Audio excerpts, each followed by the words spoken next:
Olá! Hoje vamos falar sobre direitos e deveres trabalhistas. Para você que tem dúvida, fique atento nas dicas da advogada, a doutora Natália Queiroz. Doutora Natália, obrigada pela sua participação, pela presença no Câmera Livre. Agradeço a oportunidade e o convite. Obrigada. Doutora Natália, falar sobre leis trabalhistas gera muita polêmica, né? Porque muitas dúvidas e uma situação muito pontual. Trabalhar sem o registro na carteira. Isso daí é possível o empregado entrar na empresa e vivenciar essa situação? Isso é comum.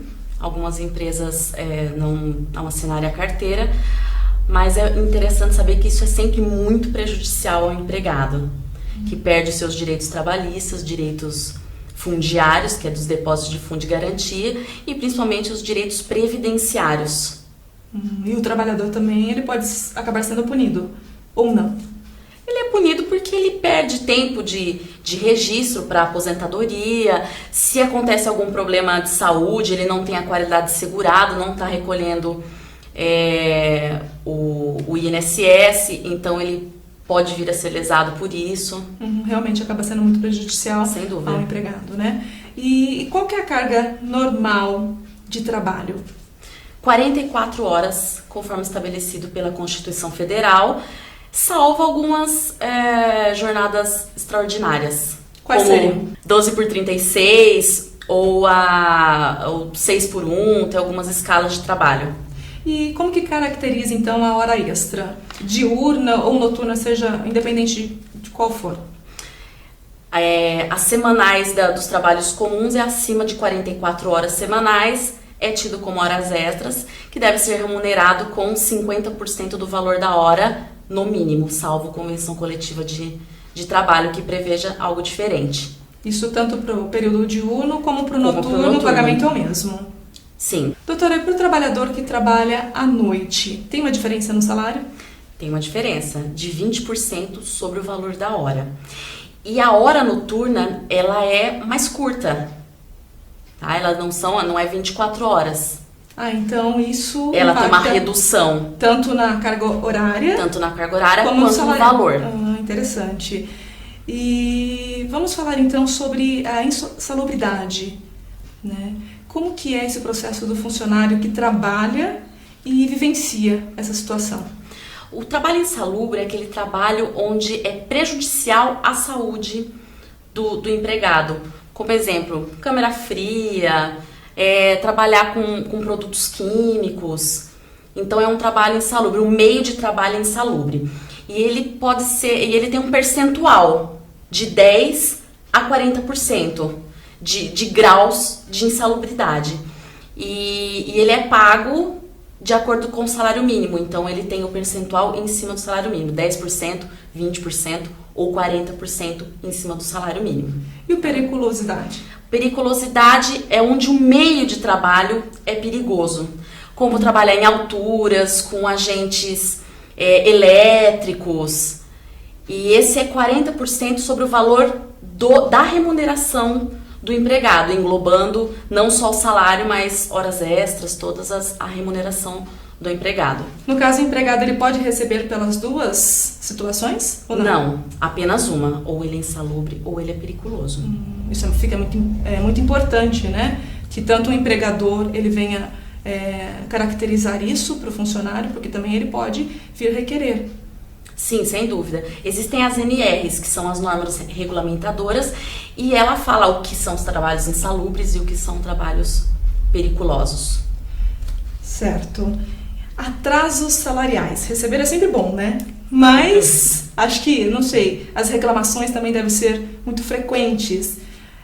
O empregador ele pode atrasar até quanto tempo aí do período normal de pagamento? Na verdade, ele não pode atrasar o salário. Quem trabalha quer receber. E esse pagamento é até o 5º dia útil que ele pode ser feito. Existem casos onde o atraso é frequente, 3 meses, 4 meses, começa a vir com atraso que ele pode até pleitear um dano moral por conta disso. Existe também o bom senso, às vezes está com alguma dificuldade, atrasa um dia ou outro. Isso não pode ser frequente, Não né? pode ser frequente. Certo. Normalmente, grandes empresas, isso dificilmente acontece, atrasos E salariais. nessa situação, doutora, como a senhora mesmo mencionou, às vezes a empresa está passando por uma situação complicada, né? Ela pode reduzir o salário desse funcionário ou não? O salário ele não pode ser reduzido, ele é irredutível. Isso é um princípio do direito do trabalho, a irredutibilidade salarial. Então é muito mais viável que ela dispense esse funcionário, esse colaborador, do que ela venha atribuir outras situações, como por Sim, exemplo sim. redução, porque ela vai ser penalizada por isso. Sem dúvida.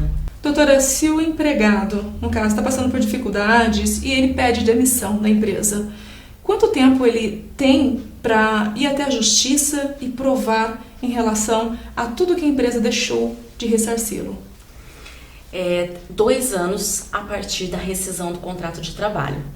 Lembrando que ele só pode pleitear os últimos 5 anos trabalhados, salvo o fundo de garantia, onde ele pode pleitear os últimos 30 anos. Ou seja, são 10 anos, somente 5 anos que ele vai ter direito. Só 5, da data que ele estiver entrando com a ação.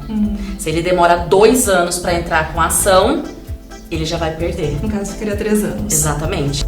Direitos e deveres trabalhistas é o tema de hoje do Câmera Livre e a nossa convidada é a advogada doutora Natália de Queiroz. Doutora, vamos falar sobre um tema que todo mundo gosta, férias, né? 30 dias. É possível vender as férias, os 30 dias? Não, não é possível. Constitucionalmente, é possível vender 10 dias. Então 20 dias tem que descansar. Sim. E se por um acaso entra aquele acordo informal e há essa venda, depois o empregado quer requerer, ele tem direito? Isso é um risco pro empregador. Então ele deve cumprir na forma da lei, porque se o empregado entrar, pode ser que ele ganhe. E as faltas dentro do período do ano, seja ela contínua ou não? Nesse caso, o empregador ele pode descontar nas férias? A lei estabelece que sim, que as faltas podem ser descontadas do período de férias. Um exemplo, se ele faltou 6 meses, seja por doença, essas férias podem ser canceladas. Muito interessante isso daí. Então tem que ter uma atenção especial tanto do empregado como do empregador. Existe o bom senso também, né, doutora? Sim. Porque se a pessoa apresenta um atestado, tudo isso daí já é uma outra situação. É mesmo um atestado. Se ele ficar doente durante 6 meses, ele não terá direito a férias. O patrão ele escolhe o dia que o empregado tira férias? É de acordo com a conveniência do patrão que as férias são estabelecidas. Tá? Ele tem o período de aquisição, que ele trabalha 12 meses para poder ter direito às férias. E o período concessivo, que é os 12 meses subsequentes, onde o patrão, de acordo com a conveniência dele, vai estabelecer a data. Nada que impeça o interesse das duas partes para essa data. Certo. E quais são as consequências da segunda férias vencida, no caso? Tá. Se dentro do período concessivo das férias não for dadas férias pelo empregador, ele vai dever essas férias em dobro. Ele vai ter que pagar 2 vezes. A vencida, no caso. A vencida. A outra ainda ele tem um período? Tem mais um período. Mais um período. Isso. Mais 12 meses para poder conceder as férias para o empregado. E ele pode pagar essas férias, no caso, pagar uma e a outra dar em descanso para o empregado? Não. As férias, elas devem ser gozadas. E quando deve ser feito o pagamento dessas férias? Qual é o período correto aí pela lei? Até 2 dias antes das férias. Tanto as férias anuais quanto as férias coletivas, elas devem ser pagas até 2 dias antes. Então, se o pagamento cai no 5º dia útil, essas férias, ela tem que ser pago antes desse período, por exemplo. Sim, deve ser paga. E lembrando que no caso de férias coletivas, elas podem ser descontadas das férias anuais normais. Tá? O período que ele tirou nas férias coletivas podem ser descontados. E eu tenho uma outra situação também, o 13º, né, doutora? Como que é feito esse pagamento aí? O 13º, ele pode ser pago em 2 parcelas. Uma no mês de novembro e a outra até o dia 20 do mês de dezembro. e sempre proporcional ao período trabalhado. Agora, uma situação que eu acho que também pesa bastante, tanto para o empregado como para o empregador, né? Afastamento. Como que é feito dentro da empresa esse procedimento? Tá. No caso de um acidente, de uma doença do empregado, até 15 dias de afastamento, a empresa que deve pagar. Após o 16º dia, o INSS que vai pagar, desde que o empregado tenha qualidade de segurado. No caso de acidente do trabalho, independente dele ter a qualidade de segurado ou não, o INSS é quem paga. No caso do acidente de trabalho, o funcionário ele tem uma estabilidade? Sim, no caso de acidente de trabalho, ele terá estabilidade de 1 ano, a partir da alta médica, no caso de acidente de trabalho. Agora falando um pouco da licença maternidade, como que funciona também esse processo? Constitucionalmente, licença maternidade é de 4 meses ou 120 dias, tá? Funcionárias federais já têm o direito a 6 meses, assim como algumas estaduais e inúmeras municipais. E tem alguns sindicatos já que estão brigando por isso, por esses 6 meses de direito, mas ainda não são todas. Esperamos que seja logo. Verdade, faz toda a diferença, com né? certeza, para a sem mulher, dúvida. com certeza. E então vamos entrar no assunto que é bem delicado, a demissão. Quando o empregado ele pode ser demitido e caracterizado como justa causa? O artigo 482 da CLT estabelece algumas condições em que o empregado pode ser demitido por justa causa, tá? Quais seriam? Como exemplo, embriaguez, muitas faltas, improbidade, tem algumas... Atestado em excesso também acaba caracterizando?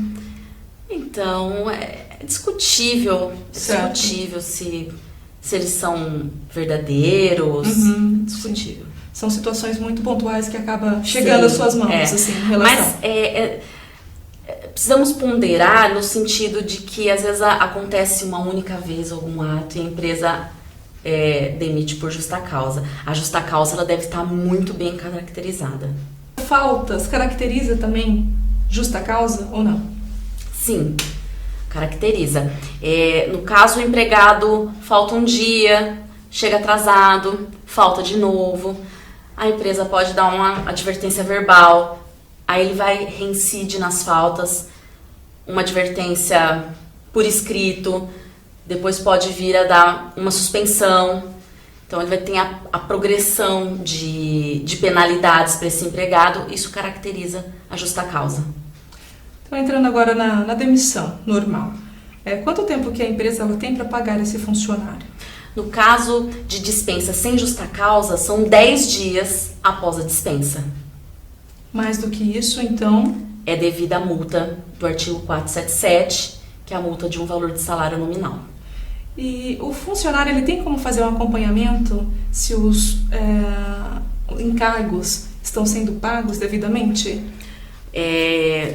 Como, por exemplo, os encargos fundiários, através do extrato analítico, junto à Caixa Econômica Federal, pode ser pedido. Se o empregado tem o cartão cidadão, pela internet ele também consegue ver se os depósitos estão sendo feitos. Esperamos que tenhamos ajudado você a tirar as dúvidas sobre direitos e deveres trabalhistas. Mas, doutora, para o nosso telespectador que ainda tiver dúvidas, tem algum contato que você possa passar para nós? Sim, através do e-mail nataliaqueiroz.adv@obsp.com.br ou através do telefone 3016 2425. Doutora, muito obrigada pela sua participação, por nos ajudar aí a esclarecer algumas dúvidas. E o Câmera Livre vai ficando por aqui. Um abraço e até o nosso próximo encontro.